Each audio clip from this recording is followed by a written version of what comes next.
Hello नमस्कार, स्वागत है आप सभी का विदास इंस्टीट्यूट में। और एक बहुत ही इम्पॉर्टेंट और एक बहुत ही खास न्यूज़ के साथ में उसकी डिटेल लेकर आपके सामने मैं हाजिर हुआ हूँ। मेरा नाम है आरिफ खान और मैं आपका फिर से स्वागत करता हूँ विदास इंस्टीट्यूट के अंदर पे, क्योंकि बहुत लंबे समय से बहुत सारी भर्तियाँ अटकी हुई थी और उनमें से एक भर्ती थी, वो थी आपकी सब इंस्पेक्टर और सूबेदार वाली।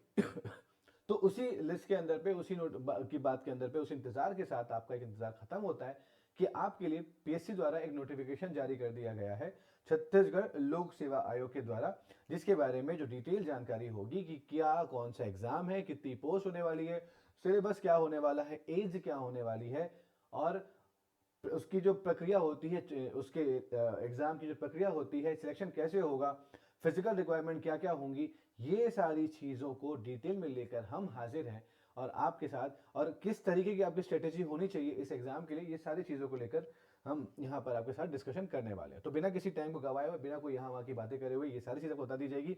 और इसके सेशन के एंड के अंदर, एंड के बाद आप जब इस वीडियो को देख लें, पूरा देखें ज़रूर है, देखने के बाद भले आप उसको 2x मोड पे देख लीजिए, लेकिन देख लीजिएगा ज़रूर। इसके बाद आपको इसी डिस्क्रिप्शन के अंदर पर, इसी वीडियो के डिस्क्रिप्शन के अंदर पर, या इसी वीडियो के जो सबसे टॉप कमेंट होगा, जो पिंड होगा कमेंट, उस कमेंट के अंदर पे आपको एक लिंक मिलेगी। उस लिंक से भी आपको बहुत सारे फायदे देखने को मिल सकते हैं। ठीक है, तो क्या चीजें होंगी मैं आपको डिटेल में समझाऊंगा, बताऊंगा। फिलहाल समझते हैं नोटिफिकेशन के अंदर पे क्या है। तो यहां पर जो बात निकली है, जो पोस्ट निकली हुई है सूबेदार, उप निरीक्षक संवर्ग और प्लाटून कमांडर की। ठीक है, और प्लाटून कमांडर की निकली हुई है। ऑनलाइन आवेदन करने की तिथि सबसे इंपॉर्टेंट चीज होती है, आखिरी डेट तक इंतजार नहीं करना है। ठीक है, ऑनलाइन आवेदन करने की जो तिथि है वो चालू हो रही है आपकी 23 अक्टूबर। ठीक है, 23 अक्टूबर, ए भाई हो जा, 23 अक्टूबर 2024 से। ठीक है, 12 बजे से लेकर दिनांक 21/11/2024 तक। हमको नवंबर मंथ में पहुंचना ही नहीं है। आप जब वीडियो देख रहे हो, जिस समय वीडियो देख रहे हो, तो उस समय तत्काल प्रभाव में आप वीडियो देखने के बाद में बिना कोई डिस्ट्रैक्शन के सीधा का सीधा आप जाइएगा अपने इस एग्जाम के फॉर्म को भरने के लिए। ठीक है, बिना डिले करे, बिना सोचे समझे, बिना समय गवाए, रात में 12 बजे तक, लगभग 11:49 तक आपका ये पूरा का पूरा पोर्टल चालू रहेगा, जहां पर आप इस एग्जाम के ऑनलाइन फॉर्म को फिल कर सकते हैं। ठीक है, तो ये मुख्य डिटेल इसके अंदर पे चालू हो जाएगी। अब अगर आपने कोई त्रुटि कर दी, 21 नवंबर को कोई त्रुटि कर दी, तो उस त्रुटि का सुधार करने के लिए भी आपको एक ऑप्शन दिया जाएगा। और वो त्रुटि जो है उसकी शुरुआत कब से हो जाएगी? 22 नवंबर 2024 मध्याह्न 12 बजे से लेकर, दोपहर 12 बजे से लेकर 24 नवंबर, यानी कि 2 दिन बाद आपको रात 11:49 तक आप उसमें त्रुटियों को सुधार कर सकते हैं। ठीक है, लेकिन यहां पर आपको लगेंगे, क्या लगेंगे? शुल्क लगेंगे। ठीक है, शुल्क के साथ में आपको 500 रुपए शुल्क यहां पर देना पड़ेगा। ठीक है, आगे आगे बढ़ते हैं। भाई, नंबर ऑफ पोस्ट कितनी है? एग्जाम देने से पहले हमेशा ख्याल आता है कि पोस्ट कितनी है, लेकिन मोटिवेट होने के लिए तो मालूम होता है कि एक पोस्ट काफी होती है, लेकिन ये सिर्फ एक बोलने की बातें होती है। एक पोस्ट के पीछे बहुत से लोग अपनी नजरें, अपनी मेहनत, अपनी किस्मत, सब कुछ दांव लगा के बैठते हैं। तो वो हर एक पोस्ट बहुत जरूरी होती है। अब हमको अपना लेवल चेक करना होता है और लेवल चेक करने के बाद हमको उस पोस्ट को अचीव करना रहता है। तो यहाँ पर आपके पास जो सूबेदार की पोस्ट है, टोटल वो कितनी पोस्ट है? तो बोलोगे यहाँ पर आपकी 19 पोस्ट है। ठीक है, टोटल आपकी यहाँ पर 19 पोस्ट है। ये अलग अलग कैटेगरी की पोस्ट है। ये आप नोटिफिकेशन जो है, ये पीडीएफ आपको शेयर कर, लिंक दे दिया जाएगा, उसमें वहां से देख सकते हैं। उप निरीक्षक की पोस्ट जो है सबसे ज्यादा है, वो कितनी है? 278, 278 पोस्ट है उप निरीक्षक की। इसके अलावा जो उप निरीक्षक विशेष शाखा, स्पेशल ब्रांच के होते हैं, उनकी 11 पद है, 11 पोस्ट है। प्लाटून कमांडर की 14 पोस्ट है। उप निरीक्षक अंगुल चिन्ह, ठीक है, अंगूठा लगाओगे तो कितना है? 4 पोस्ट है। इसके बाद उप निरीक्षक प्रश्नाधीन दस्तावेज, इसकी केवल 1 पोस्ट है। इसके बाद जो उप निरीक्षक कंप्यूटर वाले हैं उनकी 5 पोस्ट है। और जो उप निरीक्षक साइबर क्राइम वाले हैं उनकी टोटल 9 पोस्ट है। ऐसा करते करते 341 पोस्ट के साथ में ये नोटिफिकेशन जारी किया गया है। कुछ भी कारण से आगे चलकर ये पोस्ट कम ज्यादा ही हो सकती, कम नहीं हो सकती। ठीक है, बढ़ ही सकती है डिमांड के हिसाब से, लेकिन अभी फिलहाल 341 पोस्ट कम से कम आपको है। चलो, तो यहां पर अगर बात करते हो तो क्या क्या चीजें जरूरी हो जाती है भाई? जरूरी हो जाता है आपका योग्यता, कि एजुकेशनल क्वालिफिकेशन, यानी कि शैक्षणिक अर्हताएं क्या होती हैं, ये जाने बिना आप एग्जाम का फॉर्म तो भर नहीं सकते हैं। तो शैक्षिक योग्यता क्या होती है देख लेते हैं, अर्हताएं क्या होती है देख लेते हैं। सबसे पहला, सूबेदार बनना चाहते हो या उप निरीक्षक बनना चाहते हो या उप निरीक्षक विशेष शाखा बनना चाहते हो या फिर प्लाटून कमांडर बनना चाहते हो, तो इसके लिए किसी भी मान्यता प्राप्त विश्वविद्यालय से स्नातक की उपाधि अथवा उसके समकक्ष उपाधि चाहिए। यानी कि आपको ग्रेजुएट होना चाहिए किसी भी गवर्नमेंट रिकॉग्नाइज्ड यूनिवर्सिटी से, और साथ साथ में आपको वहां पे उसके लेवल की जो पद होती है, मतलब उपाधि होती है, टाइटल होता है, वो आपको अचीव करना पड़ेगा। पहला ये वाला इसके लिए। उप निरीक्षक अंगुल चिन्ह के लिए और उप निरीक्षक प्रश्नाधीन दस्तावेजों वाले पद के लिए शासन द्वारा मान्यता प्राप्त किसी भी विश्वविद्यालय से गणित, इंपॉर्टेंट है, स्पेसिफाई किया गया, गणित, भौतिक शास्त्र तथा रसायन शास्त्र के साथ स्नातक उपाधि या उसके समकक्ष, तीन चीजें लिख दी गई है, मैथ्स, फिजिक्स और केमिस्ट्री, यानी कि गणित होना चाहिए या भौतिक विज्ञान होना चाहिए या फिर रसायन विज्ञान में स्नातक या फिर उसके समकक्ष उपाधि, ये आपको हासिल करनी होगी। उप निरीक्षक कंप्यूटर, अगर आप कंप्यूटर की टाइपिंग वाइपिंग वाला पार्ट या जो भी इंफॉर्मेशन एंट्री वाला पार्ट हो, तो उप निरीक्षक काय का, साइबर क्राइम का, ये दोनों चीजों के अंदर पर साइंटिफिक नॉलेज जरूरी हो जाती है, तो कंप्यूटर नॉलेज जरूरी हो जाती है। तो शासन द्वारा किसी भी मान्यता प्राप्त विश्वविद्यालय से कंप्यूटर एप्लीकेशन पे बीसीए या फिर बीएससी इन कंप्यूटर साइंस में स्नातक उपाधि या उसके समकक्ष, मतलब उसके समकक्ष मतलब क्या हो जाएगा कि अगर आपने इंजीनियरिंग भी करी हुई है, अगर आप इंजीनियर भी हो, कंप्यूटर साइंस इंजीनियर हो, ऐसे बहुत से लोग होते हैं, कंप्यूटर साइंस इंजीनियर हो, तो वो भी आप यहाँ पर अप्लाई कर सकते हैं, ये उसके समकक्ष क्या होती है, अर्हताएं होती है। तो ये देख लिया, सबसे जरूरी क्या था, एजुकेशनल क्वालिफिकेशन, ठीक है, शैक्षणिक अर्हताएं। अगला इसके अंदर पर आएगा शारीरिक अर्हताएं, यानी कि फिजिकल क्वालिफिकेशन क्या चाहिए आपको इस एग्जाम में बैठने के लिए। भाई पुलिस में जा रहे हो, यूनिफॉर्म पहन रहे हो, तो कहीं ना कहीं पे आपको कुछ ना कुछ चीजें जो रहती हैं फिजिकली वो जरूरी हो जाती है। जैसे कि ऊंचाई की बात करते हैं, तो ऊंचाई किसी पुरुष के लिए, अगर कोई पुरुष है जो इसमें अप्लाई कर रहे हैं, तो उनकी हाइट 168 सेंटीमीटर 168 सेंटीमीटर कम से कम होनी चाहिए, और महिलाओं के लिए 153 सेंटीमीटर होनी चाहिए, 153 सेंटीमीटर होनी चाहिए। सीना यानी कि चेस्ट की बात करते हैं, तो बिना फुलाए, मतलब नॉर्मली 81 सेंटीमीटर होना चाहिए, और फुलाने के पर वो 86 सेंटीमीटर होना चाहिए, 86 सेंटीमीटर। तो एक चीज और लिखी गई इसमें कि सीना बिना फुलाए और सीना फुलाकर, दोनों के दरमियान कितना भी हो, दोनों के बीच में कम से कम 5 सेंटीमीटर का अंतर होना चाहिए, वो यहां पर लिया गया है, ठीक है। और महिलाओं के लिए चीज ये वाली चीज जो है वो एप्लीकेबल नहीं होती है। और मजेदार बात यह है कि आप इस जो चेस्ट वाली बात हो रही है, इसके अंदर कोई भी छूट नहीं दी जाएगी, ठीक है, किसी तरह की भी यहां पर किसी तरह की छूट आपको नहीं दी जाएगी किसी भी कारण से, ठीक है। और जरूरी क्या है कि अभ्यर्थी शारीरिक रूप से दिव्यांग नहीं होना चाहिए। जाहिर सी बात है कि आप एक उप निरीक्षक के पद में जा रहे हो, आप प्लाटून कमांडर के पद में जा रहे हो, तो दौड़ भाग उछल कूद ये वो बहुत सारी चीजें रहती है, तो आपको फिजिकली थोड़ा सा फिट होना पड़ेगा, ये जरूरी हो जाता है। तो किसी तरीके से आपको दिव्यांग नहीं होना चाहिए, ठीक है। अभ्यर्थी के नॉक नी, जो नी है वो नॉक नहीं होने चाहिए, और फ्लैट फुट, समतल प्लेन सपाट, वो नहीं होना चाहिए, दोनों चीजें जरूरी हो जाती है, ठीक है। और जितने भी पोस्ट हैं उन सभी पोस्टों के लिए ये सब चीजें क्या है, अनिवार्य है। आंखें 6x6 और दूसरी आंखें बिना चश्मे के 6x9 से कम नहीं होना चाहिए, ठीक है। रंगों में मतभेद आपको करना आना चाहिए, जुकरबर्ग नहीं बन जाना है अपने को, ठीक है। चलिए फिर बोला गया इसके अंदर पे जो इंपॉर्टेंट चीज आती है, आयु में छूट की बात करते हैं, ठीक है। तो अगर हम बात करें तो आयु जो है वो कितनी लेके रखी हुई है, तो एक सॉरी 1 जनवरी 2024 को आप कम से कम 21 वर्ष के होने, कम से कम 21 वर्ष के होने चाहिए, और अधिकतम 28 वर्ष के होने चाहिए। लेकिन छत्तीसगढ़ पुलिस शासन विभाग के द्वारा ये आयु सीमा में 5 वर्ष की छूट प्रदान की गई है, ठीक है, 5 वर्ष की छूट प्रदान की गई है। तो उस आयु सीमा में छूट के लिए जो अनुसूचित जातियां, अनुसूचित जनजातियां और अन्य पिछड़ा वर्ग जो होते हैं, जो गैर क्रीमी लेयर में आते हैं, उनको उच्चतर आयु सीमा अधिकतम 5 वर्ष तक की ही शिथिलनी होगी, यानी कि छूट आपको क्या होगी, दी जाएगी, ठीक है। तो ये चीजें, बाकी जो चीजें वो आप पढ़ सकते हो, मतलब कॉमन टू ऑल नहीं है, वो स्पेसिफिक सबके नहीं है, वो कुछ कुछ लोगों के लिए है, तो आप उसको देख सकते हैं।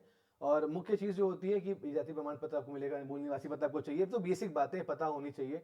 आपराधिक अभियोजन मतलब कहीं पर भी ना कुछ छेड़ाछाड़ी मारपीट में, किसी क्रिमिनल एक्टिविटी में आप शामिल नहीं होने चाहिए, और उसके अंदर पे मोबाइल का इस्तेमाल नहीं करना चाहिए एग्जाम के अंदर पे, ये सब चीज़ आपको पता है। लेकिन सबसे इंपॉर्टेंट चीज़ क्या होती है, जो आपके एग्जाम होने वाले हैं वो कहाँ कहाँ पे होने वाले हैं, तो परीक्षा केंद्र जो रहेगा, तो परीक्षा का जो तरीका है, जो पैटर्न है, वो ये है कि पहले होगा प्रीलिम्स, ठीक है, फिर होगा मेंस, और उसके बाद होगा आपका फिजिकल, ठीक है, फिजिकल टेस्ट उसके बाद में ही आपका होगा, ठीक है। चलो आ, ठीक है। तो परीक्षा क्या हो जाएगा आपका, शारीरिक दक्षता होने, मतलब आपका प्रीलिम्स होगा, मेंस होगा और शारीरिक दक्षता होगी। भाई उछल कूद कर पा रहे हो नहीं कर पा रहे हो, लॉन्ग जंप कर पा रहे हो नहीं कर पा रहे हो, भाला फेंक कर पा रहे हो नहीं कर पा रहे हो, ये सब के आधार पे होगा। बहरहाल तो जो परीक्षा का जो केंद्र रहेगा जिलों में प्रारंभिक परीक्षा का, वो आप देख रहे होगे, तो लगभग लगभग आपको सभी जगह पर नजर आएगा। 33 के 33 जिले में आपको हर जगह पे सेंटर नजर आएंगे। लेकिन जो मेंस की परीक्षा होगी, मेंस का इम्तिहान होगा, वो इन जगह पर ही होगा, 6 जगह पर। ठीक है। तो परीक्षा केंद्र कौन सा जिला, तो बोलोगे सरगुजा जिला। दूसरा बिलासपुर, दुर्ग, बस्तर, रायपुर और राजनांदगांव, इन 6 जिलों के अंतर्गत ही आपकी जो मुख्य परीक्षा होगी, ठीक है, सॉरी, शारीरिक मापन की जो परीक्षा होगी वो इन जगह पर होगी। और जो मुख्य परीक्षा होगा वो कहां कहां पे होगा, तो ये पांचों संभाग के पांचों हेडक्वार्टर पे ही होगा। यानी कि सरगुजा में हो रहा है, बिलासपुर में हो रहा है, दुर्ग में हो रहा है, बस्तर में हो रहा है, रायपुर में हो रहा होगा, तो 5 जिलों पे हो गया। शारीरिक माप वाला जो रहेगा वो आपका इन 6 जिलों के अंदर में होगा। ठीक, तो ये चीजें आपने देख ली।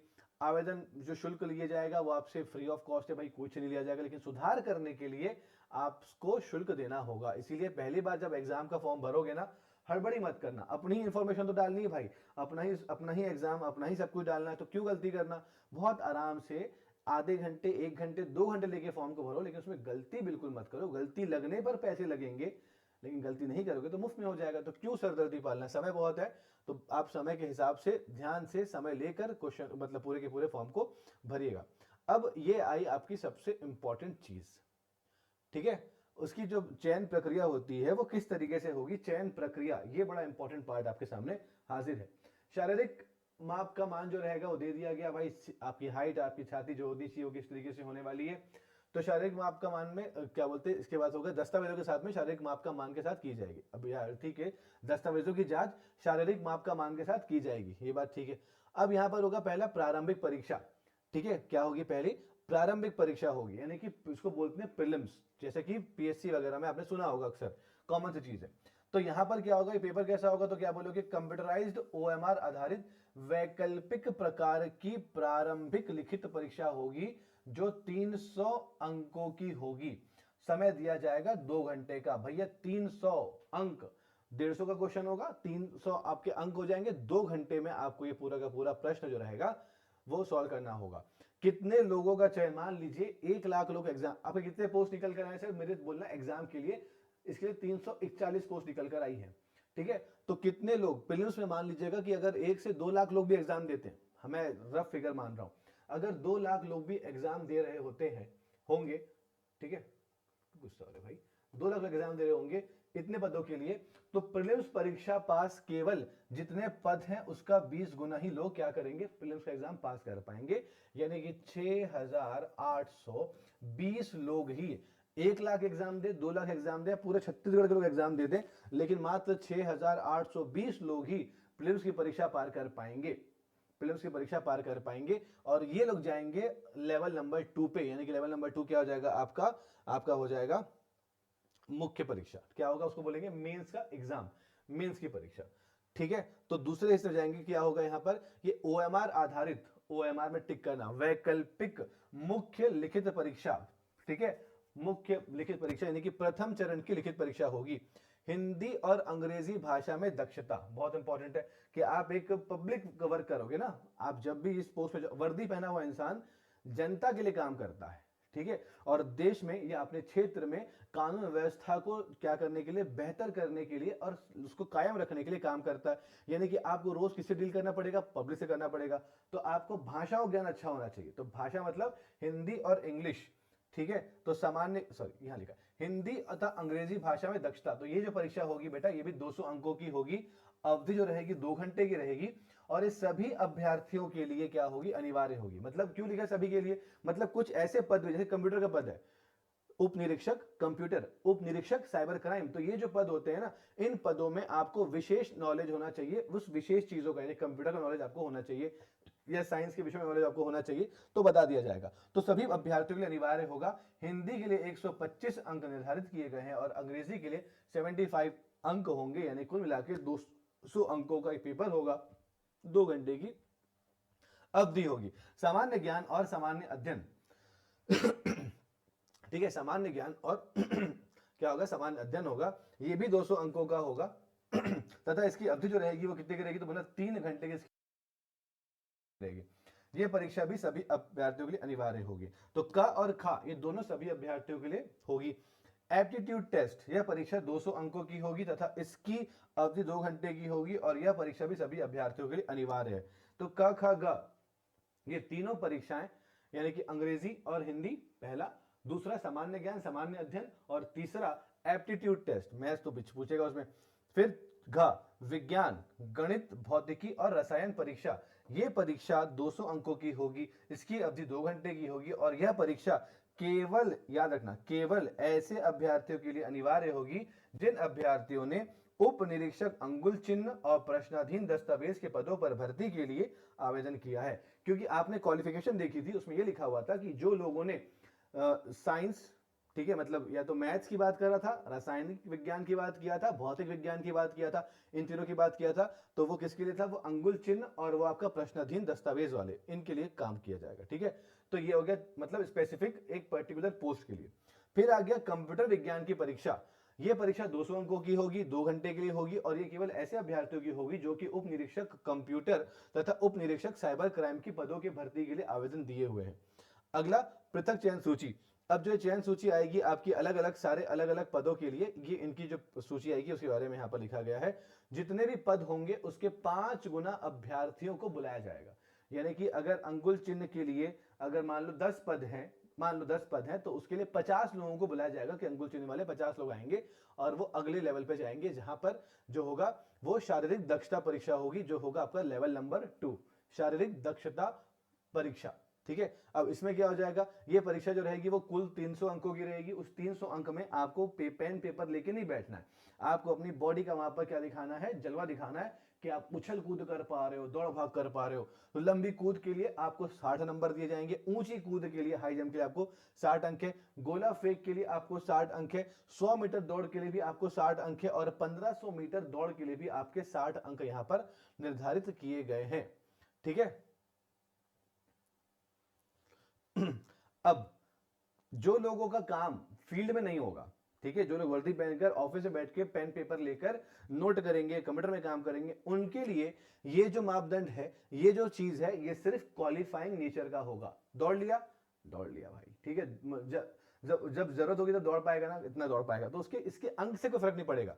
तो उप निरीक्षक कंप्यूटर और उप निरीक्षक साइबर क्राइम के जो पद होते हैं उसमें ये जो प्रतिस्पर्धाएं लिखी हो वो केवल क्वालिफाइंग ग्रुप का होगा, इसके कोई अंक नहीं दिए जाएंगे। मतलब आपको दौड़ना आना चाहिए, ऐसा नहीं कि सिर्फ बैठे रह गए, आप दौड़ उछल सकते हो, उसके अंक नहीं मिलेंगे आपको क्योंकि इसके अंक आपके नंबर में नहीं जुड़ने वाले होंगे।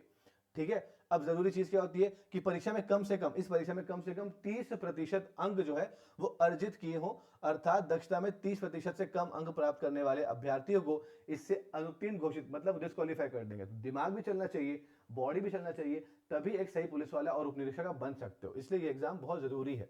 ठीक है, अब क्या हो जाएगा, ये हो जाएगा आपका साक्षात्कार यानी कि इंटरव्यू, ये होगा 10 अंकों का। ठीक है, और ये उन्हीं का होगा जो ऊपर के सभी लेवल को क्रॉस करके आने वाले होंगे। तो 100 नंबर की आपका इंटरव्यू लिया जाएगा यहाँ पर और बोनस अंक 10 नंबर दिए जाएंगे। ध्यान से देखिएगा कि अगर आपने किसी भी राष्ट्रीय या अंतरराष्ट्रीय खेल में स्तर पर खेल कूद में कुछ ना कुछ आपने अचीव किया होगा तो ठीक है तब क्या होगा, आपको ये चीजें प्रदान की जाएगी। ठीक है, उसके बाद क्या होगा, आपको मेरिट सूची दी जाएगी, उसमें आपका नाम आएगा और यहाँ पर जो प्रक्रिया जो रहेगी उसके हिसाब से फिर आपका नाम फाइनल लिस्ट में आ जाएगा और फिर आपने जो पोस्ट आपने दिया था मतलब अप्लाई किया था उस पोस्ट पर आपकी शायद भर्ती हो जाएगी और आप फाइनली वर्दी एक सामान्य इंसान से सिविल ड्रेस से आप एक यूनिफॉर्म में आ जाएंगे, जो अपने आप में एक गर्व की बात होती है। यूनिफॉर्म पहनना मुझे लगता है कि बहुत से लोगों का सपना होता होगा, ठीक है, और वो सपना शायद सबका पूरा नहीं भी हो पाता, ठीक है, लेकिन जो लोग इस सपने के लिए भागते हैं और पूरा हो जाता है तो वो उनको जो गर्व होता है यूनिफॉर्म पहनने का, जो गर्व होता है, आप ना एक ही झटके में एक ही कमीज बदल के आप दुनिया से अलग हो जाते हैं। आप भीड़ का हिस्सा थे, अब आप उस भीड़ के रखवाले बन जाते हो, उस भीड़ की रक्षा करने वाले बन जाते हो, हजारों की रक्षा वो आपके हाथों में होती है और आपकी जिम्मेदारी हो जाती है। तो एक बहुत ही जिम्मेदार, एक बहुत ही महत्वपूर्ण और एक बहुत ही रिस्पॉन्सिबल वाली जॉब होती है। तो इसको अगर आप लगाते हैं ना जॉब को, कभी भी किसी भी थ्रू, किसी के पढ़ के थ्रू, हमसे पढ़कर, किसी से पढ़ के वर्दी पहनते हैं ना, तो उस वर्दी का मान रखिएगा, उसका सम्मान कीजिएगा और जो कर्तव्य आपके हैं वो कर्तव्य का पालन जरूर कीजिएगा। बिना किसी स्वार्थ के, ठीक है। ये बहुत जरूरी चीज होती है, इसकी बहुत कमी हमारे देश में, इसलिए मैं कह रहा हूं। तो यहाँ पर भाई बात हो रही है इस एग्जाम के अंदर पे जो सिलेबस होने वाला है उसमें कौन कौन से सवाल होने वाले वो पूछा जा रहा है, ठीक। तो वो क्या क्या चीजें दिखी हुई है सर, तो वो है यहाँ पर जो सामान्य अध्ययन की बात कही गई थी, सबका अलग अलग वेटेज है, बहुत ध्यान से देखिएगा। जो यहाँ पर जो प्रारंभिक लिखित परीक्षा होती है उसका पाठ्यक्रम क्या है, तो ये परीक्षा होगी 2 घंटे की, 300 अंकों की होने वाली। कुल प्रश्न कितने होंगे, 100 क्वेश्चन होंगे, 100 प्रश्न होंगे, एक प्रश्न 3 नंबर का होगा, ठीक है। तो सबसे पहले आएगा सामान्य अध्ययन, इसमें आएंगे 35 प्रश्न, एक प्रश्न 3 नंबर का, तो कुल 105 नंबर का ये पेपर होगा, जिसमें भारत का इतिहास होगा और भारत का स्वतंत्रता आंदोलन होना चाहिए। मेनली इसके अंदर पे मॉडर्न हिस्ट्री पूछी जाएगी और गांधी जी के आने के बाद किस तरीके से भारत में स्वतंत्रता आंदोलन चलाया गया वो पूछा जाएगा। भारत का भौतिक, सामाजिक एवं आर्थिक भूगोल यानी कि फिजिकल ज्योग्राफी, भाई नदी पत्थर पहाड़ कहां पर मौजूद है, उसके अलावा सामाजिक सोशल ज्योग्राफी होती है, कहां पे किस तरह की आबादी रहती है, इसके अलावा आर्थिक भूगोल इकोनॉमिक ज्योग्राफी होती है, कहां पे खनिज मिलते हैं, कहां पर इंडस्ट्री है, उद्योग है, ये सब चीजें आपकी इसके अंतर्गत आएगी। इसके अलावा भारत का संविधान और राज्य व्यवस्था कि भारत के संविधान के अंदर पे मौलिक अधिकार क्या, मौलिक कर्तव्य क्या, तमाम जो चीजें होती है वो सब इसके अंदर पे आ जाएगी। भारत की अर्थव्यवस्था यानी कि इकोनॉमी ऑफ इंडिया, ये इसके अंदर पे आ जाएगा। सामान्य विज्ञान यानी कि जनरल साइंस और टेक्नोलॉजी, ठीक है। भारतीय दर्शन यानी कि इंडियन फिलोसफी, कला आर्ट साहित्य, आपका लिटरेचर और संस्कृति मतलब कल्चर, समसामयिक घटनाएं एवं खेल यानी कि स्पोर्ट्स, देखिए स्पोर्ट्स से क्वेश्चन बहुत ज्यादा आएंगे। और ये जो करंट अफेयर वाला पार्ट है ये भी आपके लिए बहुत महत्वपूर्ण रहेगा। एनवायरमेंट पर्यावरण, मतलब ये बहुत डिटेल और बहुत वास्ट सिलेबस है, 7-8 अलग अलग पैटर्न है, 35 क्वेश्चन है, तो समझ लेगा कि हर एक सेक्शन से औसतन आपको कम से कम 4 से 5 सवाल जरूर पूछे जाएंगे, हर एक पार्ट से 4 से 5 सवाल जरूर आपको पूछे जाएंगे। तो कोई भी हिस्सा नहीं ड्रॉप करें तो ही आपके लिए बेहतर रहेगा, ठीक है। अगला छत्तीसगढ़ का सामान्य ज्ञान, यहां पर कुल कितने प्रश्न आएंगे, तो बोलना यहां पर भी 25 प्रश्न ही पूछे जाएंगे, और एक प्रश्न क्योंकि 3 नंबर का है तो वहां पर 75 नंबर का आपका एक क्वेश्चन पेपर होगा, ठीक है। 75 का आपका ये क्वेश्चन पेपर होगा। तो इसके अंदर पे जो चीज आपने भारत का पढ़ा, भारत का इतिहास था, तो यहाँ पे छत्तीसगढ़ का इतिहास है, भूगोल है, पर्यटन है, साहित्य है, कला है, आपकी संस्कृति है, और आपकी अर्थव्यवस्था है, प्रशासनिक ढांचा है, उद्योग है, ऊर्जा है, जल खनिज है, समसामयिक यानी कि करंट अफेयर्स भी इसके अंदर पे आ जाएंगे, और सामान्य जानकारी भी हो जाएगी। तो आपने यहाँ पे देखा 75 और 105 यानी कि 180 नंबर का पेपर यहाँ तक हो चुका है। इसके बाद कंप्यूटर की सामान्य जानकारी, जो छत्तीसगढ़ माध्यमिक यानी कि छत्तीसगढ़ बोर्ड की 12वीं तक के जो पाठ्यक्रम में शामिल था वही पूछा जाएगा, और यहाँ पर 5 सवाल आएंगे, यानी कि एक सवाल 3 नंबर का, यानी कि 15 क्वेश्चन यहाँ पर आ जाएंगे, यानी कि अभी तक 3 सेक्शन से 195 नंबर के सवाल आपसे पूछे जा चुके होंगे। सामान्य मानसिक योग्यता यानी कि जनरल मेंटल एबिलिटी, यानी कि मुख्यतः उसे हम क्या बोलते हैं, रीजनिंग कहते हैं, यहाँ पर 10 सवाल आएंगे, एक सवाल 3 नंबर का, यानी कि हो जाएगा 30 नंबर का, यानी कि आपके हो गए अभी टोटल 225 नंबर के क्वेश्चन यहाँ तक बन जाते हैं। फिर आपका आएगा सामान्य गणित यानी कि जनरल मैथमेटिक्स, उसके अंदर पे बहुत सारी चीजें होती हैं, टाइम एंड वर्क होगा, क्षेत्रफल होगा, मैट्रिक होगा, आयतन होगा, ये तमाम जो चीजें सिलेबस देके रखा हुआ है, बहुत डिटेल में सिलेबस देके रखा हुआ है, मजेदार सिलेबस है, मतलब पूरा मैथ्स पढ़ना पड़ेगा। ये भी 10 नंबर का होगा, 30 अंक आपको प्राप्त होंगे। अगला आएगा सामान्य हिंदी, जो कि 10 अंक का प्रश्न, कुल प्रश्न 10 आएंगे, वो भी 30 नंबर का हो जाएगा। अंग्रेजी 10 क्वेश्चन आएंगे, 5 क्वेश्चन आएंगे और 15 नंबर का क्वेश्चन हो जाएगा, कुल मिलाकर 300 नंबर का पेपर आपका वहां पे हो जाएगा। अब आप आएंगे मुख्य लिखित परीक्षा में, यहाँ पर भी 200 अंक का पेपर होगा, 2 घंटे के लिए हो जाएगा। हिंदी 125 नंबर का, सिलेबस के अंदर पे सब चीजें, अंग्रेजी 75 मार्क्स की, सिलेबस के अंदर सब चीजें। सामान्य ज्ञान जो है वो आपका 3 घंटे का होगा, 200 नंबर का पेपर होगा। उसके अंदर पे क्या क्या चीजें पूछी जाएगी, सामान्य समझ होनी चाहिए विषयों की, और इसके अंतर्गत आपको मिलेगा सामान्य विज्ञान यानी कि जनरल साइंस को स्पेशली यहाँ पर पूछा जा रहा है। प्राचीन भारत का सामान्य इतिहास यानी कि पिछले बोला नहीं गया था लेकिन यहाँ पर बोला गया है, आपको एंशियंट हिस्ट्री पूछा जाएगा, और आपको पूछा जाएगा आधुनिक भारत के बारे में पूछा जाएगा, ठीक है। और सबसे इंपॉर्टेंट जो नहीं मेंशन करते हैं वो है स्वतंत्रता के पश्चात भारत यानी कि आजादी के बाद भारत कैसा था, उसके बारे में डिटेल जो है वो यहाँ पर दी जा रही है, ठीक है। भूगोल पूछा जाएगा, भारत का जो है हिस्सा, क्लाइमेट है, मानसून है, सब चीजें पूछी जाएंगी। इसके अलावा अर्थशास्त्र यानी कि इंडियन इकोनॉमी यहाँ पर आएगा, भारतीय राजनीति यानी कि आपका अर्थव्यवस्था, सॉरी आपका राज्यव्यवस्था यहाँ पर आ जाएगी, पॉलिटी, सामान्य ज्ञान, करंट अफेयर यानी कि जनरल नॉलेज, यानी कि जितनी भी आपकी जो फैक्ट्स वाली बातें होती, कौन कौन से पुरस्कार दिए गए हैं, दिए जाते हैं, किस पे दिए जाते हैं, और कौन कौन सी चीजें सबसे ऊंची, सबसे लंबी, सबसे पहली, सबसे आखिरी, ये सब चीजें पूछी जाएगी। इसके अलावा छत्तीसगढ़ का राजनीतिक इतिहास और स्वतंत्रता आंदोलन, छत्तीसगढ़ की हिस्ट्री पूछी जाएगी, छत्तीसगढ़ की जनजाति पूछी जाएगी, ये सब पूरा का पूरा जो सीजीएल पार्ट देखा था आप लोगों ने, ये सब पूछा जाएगा। सामाजिक उत्तरदायित्व की बात करते हैं यानी कि सोशल रिस्पॉन्सिबिलिटी की बात करते हैं, तो ये सब चीजें पूछी जाएंगी। इसके अलावा आएगा आपका फिर एप्टीट्यूड टेस्ट जो कि 200 नंबर का होगा, 2 घंटे का पेपर होगा। इसमें आपका रीजनिंग वाला पार्ट पहले आ जाएगा और साथ साथ में आपको यहाँ पर साइंस वाले पार्ट भी हैं वो देखने को मिलेंगे। इसमें सबसे पहला जो आएगा वो आपका आएगा फिजिक्स आ जाएगा, जिसके अंदर वो 15 टॉपिक्स आपको दिए गए हैं। इसके बाद सॉरी और 19 टॉपिक दिए गए। फिर केमिस्ट्री में 15 टॉपिक दिए गए। फिर आपका मैथ्स है, मैथ्स के अंदर पर ट्रिग्नोमेट्री, मैट्रिसेस, ये सारी चीजें आएंगी जो कि आपका एक डिटेल और बहुत ही वास्ट सिलेबस इसके अंदर पे आपको दिया गया है। तो अगर थोड़ा सा और पढ़ लोगे तो आप, मुझे लगता है, मतलब सॉरी टू से, बट मुझे लगता है कि थोड़ा सा और पढ़ने के बाद आप लोग सीजीपीएससी में निकाल सकते हो, आप लोग पीएससी एग्जाम में निकाल सकते हो। इस तरह का सिलेबस के अंदर बनाया गया है। फिर ये आपका हो जाएगा, आपका कंप्यूटर के अंदर पे क्या पूछा जाएगा, जो कि मुख्यतः किसके लिए, तो बोलना उप निरीक्षक कंप्यूटर और उप निरीक्षक आपके साइबर क्राइम के लिए ही स्पेसिफिकली सिलेबस दिया गया है। और जो साइंस दिया गया है ये सबके लिए नहीं है। साइंस जो दिया गया है वो सिर्फ उन्हीं लोगों के लिए है जो कि अंगुल चिन्ह और प्रश्न वाला जो कैटेगरी था उसमें दिया गया उसके लिए, ठीक है। रीजनिंग यानी कि एप्टीट्यूड वाला जो पार्ट है और जो सामान्य वाला पार्ट है और अंग्रेजी और हिंदी वाला पार्ट है, ये 3 चीजें ये सभी कैटेगरी के लिए, सभी वर्ग के लिए जो है वो कॉमन रहेगा, ठीक है। वो सभी वर्ग के लिए क्या रहेगा, कॉमन रहेगा। तो ये मेरे ख्याल से इतनी चीजें थी और इसके आगे तो ऐसा कुछ खास नहीं है। सारी चीजें बता चुकी है। तो ये सिलेबस है, इसके आधार पे आप देखिएगा कि आप कौन सी कैटेगरी के लिए अप्लाई करना चाहते हैं, क्योंकि जितना खतरनाक सिलेबस होगा उस कैटेगरी में उतना ही कम कंपटीशन होगा और जितना कम कंपटीशन होगा उतना ज्यादा चांसेस है हमारा वो एग्जाम निकालने की। तो बेहतर ये है कि आप ये चीजों को बहुत डिटेल में पढ़ लीजिए, सिलेबस ध्यान से देखिएगा और पॉइंट टू पॉइंट हर चीज को कवर करने की कोशिश कीजिएगा। फाइनल बात, अगर आपने अपना वीडियो देखा हुआ है तो आपको इससे रिलेटेड जो मैक्सिमम चीजें, जो जनरलाइज पेपर है, जो सबके कॉमन होगा, उसका सिलेबस कवर करके पूरा का पूरा आपके लिए हम लोगों ने अपने ऐप में लेकर आ गया, जो कि बहुत ही नॉमिनल फीस के साथ आपको दिया गया है। तो इस लिंक को क्लिक करके आप उस ऐप में जाकर उस कोर्स को देख सकते हैं और चाहे तो उसमें एनरोल कर सकते हैं। डेमो क्लासेस भी वहां पर अवेलेबल है, तो सारी चीजों का फायदा उठा सकते हैं।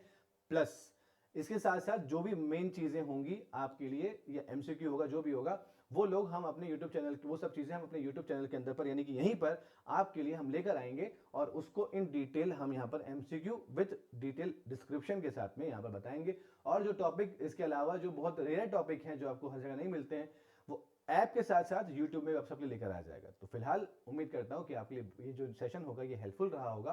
तैयारी कैसे करनी है, तो दोस्तों याद रखना, प्रीलिम्स और मेंस के जो सिलेबस कॉमन है ना, वो दोनों सिलेबस में जो कॉमन चीजें उसको अभी पढ़ना चालू करो।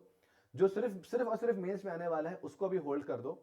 और पैरेलली रोज सुबह या शाम किसी वक्त जब आप फ्री होते हैं तो स्पीड रन करना चालू करें। फिजिकल एक्टिविटी रोज करना पड़ेगा, ये आज से करना पड़ेगा अगर नहीं किया है, क्योंकि आप सोचोगे कि मेंस देंगे सर उसके बाद दौड़ भाग चालू करेंगे, तो नहीं हो पाएगा। ये एक दिन में पूरा कवर नहीं कर सकते हो। हाँ, एक दिन में मैथ्स कवर कर सकते हो, लेकिन एक दिन में आप फिजिकल एक्टिविटी को कब अचीव नहीं कर सकते। ये रोज की प्रैक्टिस से ही आपको रिजल्ट निकल कर आएगा। तो प्रैक्टिस कीजिएगा, वॉकिंग कीजिएगा, हाई जंप कीजिएगा, लॉन्ग जंप कीजिएगा, गोला फेंक कीजिएगा, 100 मीटर दौड़ो, 1500 मीटर दौड़ो। ये प्रैक्टिस रोज करोगे ना, तभी जाकर आप उस समय जब आपको ये एग्जाम में काम आएगा तब करिएगा। जो दिन भर पढ़ रहे हैं वो फिजिकल एक्टिविटी क्रॉस नहीं कर पाएंगे, जो सिर्फ दिन भर दौड़ भाग कर रहे हैं वो मेंस एग्जाम क्लियर नहीं कर पाएंगे। तो इसके लिए आपको बैलेंस बना के रखना जरूरी है, संतुलन बना के रखना बहुत जरूरी है कि दिमाग भी काम कर रहा है, प्रीलिम्स और मेंस के लेवल की पढ़ाई कर चुके हैं, बॉडी भी काम कर रही है, तो बॉडी और आपका ब्रेन दोनों काम करेगा, तभी आप वो वर्दी पहनकर अपनी ड्यूटी को परफॉर्म कर पाओगे। तभी के लिए इतना ही। Thank you so very much, bye, take care, God bless you all. Link पे क्लिक करना बिल्कुल भी मत भूलिए, अगर पहली बार आए तो सब्सक्राइब जरूर कर लीजिएगा। Thank you so very much.